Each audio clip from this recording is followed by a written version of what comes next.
They are. The man who wrote that had to be a deep Christian. He was a believer for sure. I think it was.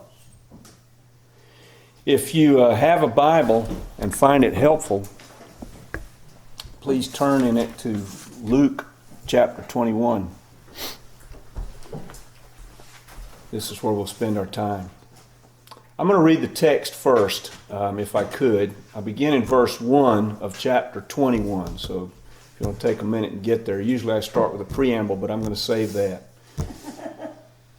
Jesus looked up and saw the rich putting their gifts into the offering box. He also saw a poor widow put in 2 small copper coins. He said, I tell you the truth, this poor widow has put in more than all the others. For they offered their gifts out of their wealth, but she out of her poverty put in everything she had to live on. I started that way today because this is one of those sermons that I just honestly would rather not do. I've been here 14 years come April, and I've never done a sermon on giving because I just look at everybody and I think, we're all adults here. Everybody's an adult. If you're a follower of Jesus, you know, as I know, that all of us know that the giving we do, it goes in certain places, and we trust that God is making use of it, and we do it out of a sense of duty to God, but also out of a sense of worship, that we're saying, God, this is part of our life. We are giving back to you. Money is, you can say anything you want, but I guarantee you this is the truth. You think about it for a moment and it'll seem absolutely true. Money is distilled life. It is. You and I have a fixed commodity from birth to death. Absolutely fixed. And within that birth to death, there's going to be a period in which we take the life that we've been given from birth to death and we invest it, and it comes back to us. That investment comes back in the form of money. That is life being spent to get money back. So it's distilled life. And we have 2 places that are absolute as being followers of Jesus, where we physically express ourselves. One of them is you're sitting here this morning. That is an absolute expression in this culture of saying, I am a follower of Jesus. I'm making a choice to come to the congregational setting. There's sacrifices involved. There's an expense involved. I'm settled on all that, and I'm here. That's one expression. The other is that we give of our financial resources, of our distilled life, in order that God's work would happen. So let's take a look at the history here. This text has a huge history. And this widow's moment that Jesus points out has a huge effect upon any believer who's got any conscience left whatsoever. They're putting money into the temple treasury. There was a big old box. We have a little box. They had a big box. And on top of that box were 13 horn-shaped openings that stood up. They were literally like horns. They were made out of brass. The temple treasury box was a big thing with the 13 horns. The horns were big enough, bigger at the bottom than at the top. And the tops of them, because of the years of use, were polished. They were made out of brass, and they never had to clean them or do anything because people's hands, putting the money in the temple treasury, polished the brass. Each horn had a designation. There was a horn for the temple offerings for the sacrifices. People who couldn't afford sacrifices, this paid so that people who couldn't afford sacrifices on Yom Kippur could have a sacrifice, or during the day, during the week when they made sacrifices. Then there was a horn for temple maintenance. Then there was a horn for the priests. Then there was a horn for the food, and then there were 6 more horns, 7 of them designated and 6 that were called free will offering. You just came in and put your money and it went to whatever. Now, of course, anybody with half a brain realized it's one big box, right? So the money's just going into the common treasury, but there was a symbolism there that said, I'm giving to this and I'm giving to that.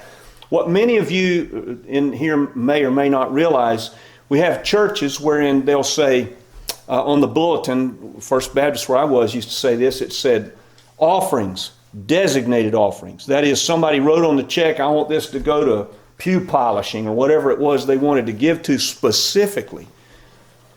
I got a news for you. It's just like your taxes. It goes into the general fund so that the church can operate. Your designation is between you and the Lord, but when the church is functional, it's all going to the church. And it just becomes a line item. Nothing wrong with any of that. I'm not criticizing. I think that's the way it should be.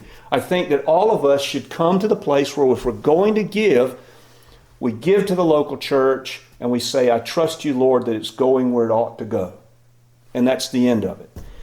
Now, why did these people give? They would line up at this box to give. Why did they give? Well, for the Jew, the temple was enormously important. It was enormously important. Not just the maintenance of the building, but they gave offerings. There were offerings for adornments. One of the horns that you could... There was this 100-and-something foot long grapevine with clusters of grapes that are almost 6 feet tall, made out of gold. The vine was gold. And in the middle of the grapes, people would buy jewels and affix them to the grapes. It was an incredible edifice, and people loved the temple. And so they wanted to give that the temple would be maintained in its beauty as an expression. This is how beautiful God is to us. But they also saw their giving as directly worship. God, I'm doing this because I love you. I'm giving to this because I love you.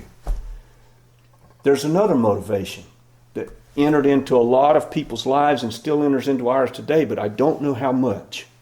And it's this. They recognized as they came forward that God is watching what we do. Now, the fact that you all have made the effort to come here today, God saw that. It means something to Him. It means something to us together, but it means something to Him. That anybody would make that physical sacrifice to come to this place and be here.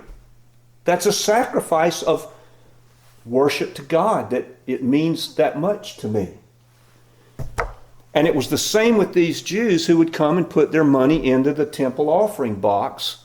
They wanted to know that God saw them doing this. It meant something. Listen to these words. Psalm 139. I'm going to read it. You don't have to look it up. O Lord, you examine me and you know. You know when I sit down. You know when I get up. Even from far away, you understand all my motivations. You carefully observe me when I travel or when I lie down to rest. You're aware of everything I do. Certainly, my mouth never frames a word without you knowing it. You squeeze me in from behind and in front, and you place your hand on me. Your knowledge is beyond my comprehension. It is so far beyond me, I'm unable to fathom it. Then in 1 Samuel, you read this. Don't keep speaking so arrogantly, letting proud talk come out of your mouth, for the Lord is a God who knows and evaluates what His people do. And then Hebrews. No creature is hidden from God. Everything is naked and exposed to the eyes of Him to whom we must render an account. Now, I read those passages, and for me, they have a two-pronged effect on me. On the one hand, I'm so thankful that God is watching over our lives like that. But there's another aspect to it too. He is watching over our lives like that. That changes things. You know, we just had a discussion. Becky and I have a kid hundreds of miles away in school. You have a kid hundreds of miles away at school. We don't know what they're doing with the bulk of their waking hours, really. We assume they're in school. But there's a lot of waking hours that are still available to them to do other things, and we have no idea. Or we've got children who are completely grown in their 30s and 40s, and they're far away from us, and we do not see what they're doing. There's a God who sees what they're doing. So it's a sobering text for me, not just a comforting text, but a sobering one. Paul says in 2 Corinthians 13, we should test ourselves. Now that implies something to me. Number one, there is a test. Number two, there's a way to take the test. And number three, we can know whether we've passed it or not. All of that's implied in that. And there is a test. And what is the test? Do you and I have a repentant, teachable heart before God? If not, we fail the test. It is just that simple. In other words, if God brings something to you or to me, whether it's Bible reading or a Sunday school or some friend just says something to us in the course of our life, and we feel as though it challenges something in who we are we willing to accept that and be taught, or do we resist it? That says everything about whether or not we pass the test. Everything. Has one come to the cross at all? That's a big test. But if we have, the test is predicated on that we have come to the cross, that there was a point in our life where we felt like we needed to repent of who we were and come to the cross to be made into who we're going to be. So a repentant heart is utterly open to being challenged by God. That is an awesome thing to me. Is my heart repentant, or when someone confronts me, or the text confronts, this text confronts me, I'll just tell you straight up. And do I bristle? And do I find ways in my head to get away from what the text says or what the person has said, or do I receive it? That's the question. I was in 2 meetings this week. One of them was a Piedmont group meeting, and the other was something I was invited to by a friend. I went to both of them, and in both cases, I got shouted at for 45 minutes. Now, I don't like being shouted at. I'll just tell you, I don't like it. But I'll tell you what the 2 shouting matches did for me. I prayed. I said, God, I don't want to miss the substance because of the style. You may have said something to me here that I needed to hear. I don't want to miss that because the style told me something I didn't want to hear. That's very important. Then there's another aspect to this wherein we're challenged. Giving is a challenge. I don't care what anybody says, unless you're Warren Buffett, and for you, plopping $10,000 in the box is like going out and buying a cup of coffee, which it literally would be in his case. Anything we do like that is a sacrifice for us. It is. And I don't want to minimize that. Giving is a challenge. It's a challenge to me. I'll just tell you, it's a challenge for Rip. I'm not going to speak for anybody else. It does challenge me enormously. But there's an aspect to it where there's a sickness that's in the church that I have seen, and you have too. Think about it like this. You go into a church or a building or whatever we'll call it a church building. You walk in and you walk up to a pew, and on the pew there's a plaque. And the plaque says, so-and-so dedicated this pew by their giving. They gave something and the pew got put in. Or this stained glass window is given by so-and-so. Or this sculpture, or this whatever it is. I'm just going to say, these passages that we just read, they didn't read them. They didn't read them. Because now the giving has become just what Jesus was talking about when he looked at what was going on in the temple that day. It's become all about me. The giving is about me now. Who are we trying to impress? I mean, having a plaque, the last thing I would ever want, and I say this with utter sincerity, is to have some kind of placard put up with my name on it for something I did like that. Because now I am totally robbed of what God would do because I did what I did. And so are those people. Here's how I know that to be true.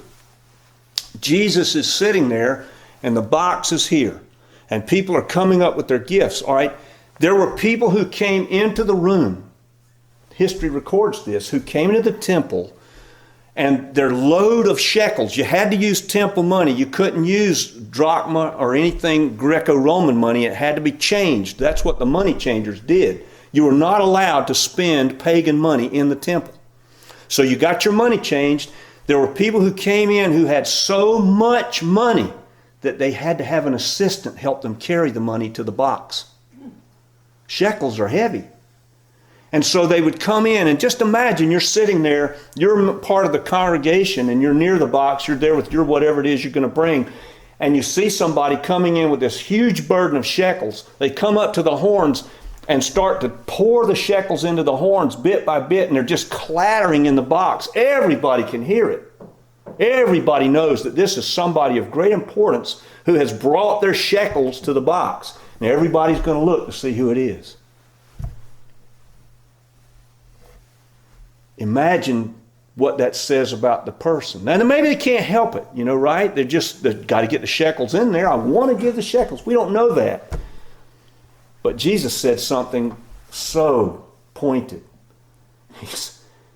He said in Matthew chapter 6, Sermon on the Mount, when you do your giving, don't let your left hand know what your right hand is doing, so that your gift would be in secret, and your Father who sees you in secret will reward you.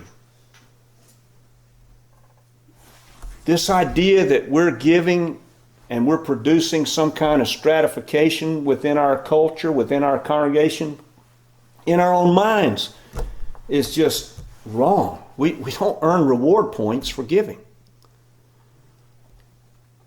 And the challenge to our giving is this, and I say this with reverence, but just think about it. And if it's wrong, it's wrong. If our giving doesn't place us into a spot where we are having to make a decision about our life in our giving, and I don't care, I'm not talking about our box, I'm talking about period as a believer. If our giving doesn't place us in a position where we're having to say, I can't buy that because I've got to give, then maybe we're not giving as we ought. I don't know. What matters is not what I think. What matters is how God sees it. And that's the place where, for you and me, it becomes so pointed what Jesus says. Think about it today. This woman. If I go to Walmart and I see a penny on the floor, do you bend over to pick it up? Yeah. I don't. I walk right past it. If I see 3 pennies on the floor, if I see a stack of them on the floor, I'm not going to pick it up. As a matter of fact, if it's not several dimes, I won't pick it up because I don't need them. Now, I remember once I was working at the mall and I wanted to have some fun. I worked in a store and it opened to the mall right across from the theaters. And I said to myself, I'm going to have some fun. So I got some crazy glue on lunch hour and I glued about $2 to the floor out there in change, just so I could watch people come by and kick at them to try to pick them up. Bend down, they're just picking at them. They wouldn't come up off the floor. It was a lot of fun. But this setting where Jesus is, think about what happened here that day. Everybody saw the wealthy dropping their shekels because it made a lot of noise. Who saw the woman? God saw the woman. Jesus is the only one who saw her. Pointed her out. Think about this. Of all the gifts that were poured in the box that day, which one speaks to us today? Yeah. Only hers. I have never done, in evangelical circles, we call this stewardship. Isn't that a nice word? That makes everybody feel better about it, stewardship. I've never done a sermon on it till today. And it's because I respect you all as adults. I know that everybody knows that God wants us to give, and how you orchestrate that in your lives is none of my business at all, nor would I comment on it. But there are things we have that have material value, and they become expressions, and nothing of any material worth is free.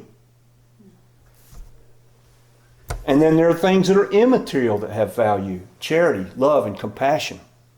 But nobody can see those until there's some kind of physical expression of them. Paul says, if I give all I have to the poor and surrender my body to the flames, but I don't love, I haven't done anything. That's what giving amounts to. And it's God who sees it, not me, not anybody else.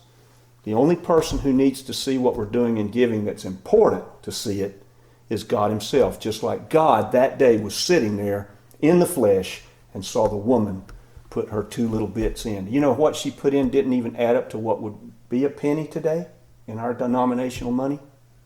And yet it was the greatest gift given that day. I don't know where everybody is, but if I've said anything about what you got to